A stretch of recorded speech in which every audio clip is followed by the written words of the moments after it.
résidence. Je suis venue à l'ENSA de Limoges pour faire une résidence d'écriture,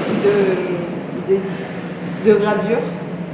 Et j'illustre un mythe de la création néo-zélandais qui s'appelle Papaïrangi. Et ce mythe m'a vraiment inspiré, donné envie d'en faire quelque chose. Et comme il se trouve qu'à l'ENSA existe un pôle édition avec des presses, notamment des presses sur bois et sur cuivre, et bien j'ai commencé un travail ici à partir de mars 2019 et j'espère pour juillet de la même année réaliser un livre, en tout cas une trentaine d'impressions. Donc celle-là, c'est celle que j'ai faite en cours.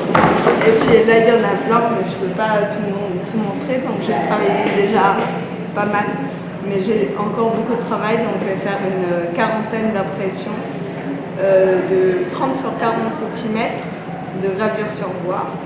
Et puis je vais écrire, par ailleurs, je vais réécrire le mythe de Papaïrangi et je vais mettre tout ça ensemble dans un livre. Et j'espère pouvoir faire 6 livres. J'en donnerai un à l'ENSA, évidemment. Et puis les autres, ma foi, j'espère qu'ils donneront lieu à des suites. Enfin, à la suite de ce travail. Tu disais que c'était important pour toi de le connaître par cœur, le conte. Oui, mais je ne vais pas faire de la contre-publicité. En fait, ce conte, il vient de ce livre. Et ce livre, c'est une dame qui s'appelle Céline Ripoll qui a glané des contes et des mythes oralement dans toute la Polynésie. Et en fait, la manière dont elle a retranscrit les mythes, enfin les histoires,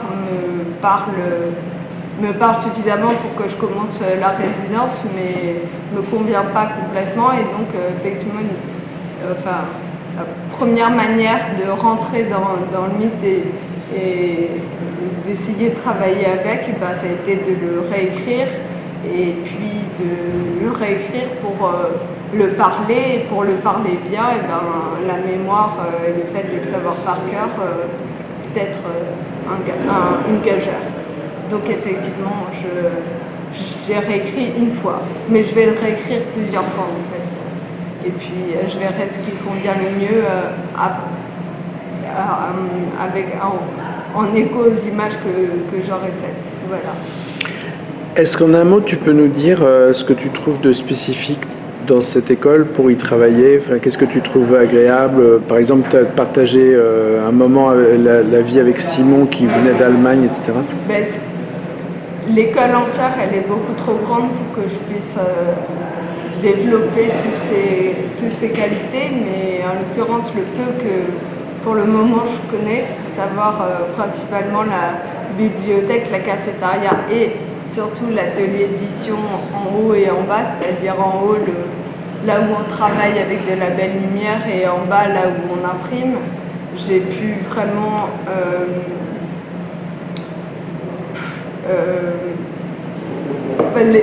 l'espace est parfaitement adapté à un travail de dessin, de gravure et d'impression. Les conditions sont venant des Beaux-Arts de Paris et étant passé par l'université de la Kunst de Berlin sans vouloir faire de la propagande ou d'être hypocrite. Les conditions de travail sont optimales ici et vraiment très adaptées à la tranquillité et disons de bien besogner. Il y a les conditions. Mais j'ai l'impression de faire de la pub, du coup là c'est emmerdant, mais c'est très sincère quoi. Et puis au-delà de ça, je rajoute un petit dièse à la pub d'un point de vue, ergonomique. D'un point de vue ergonomique, il y a des difficultés pour marcher. Je peux vous dire que l'ENSA de Limoges est particulièrement adaptée. Et ça, en allant aux toilettes les 5 premières minutes de mon arrivée ici, j'ai pu l'apprécier. Pas que les toilettes, mais enfin tout, c'est super appréciable. Voilà.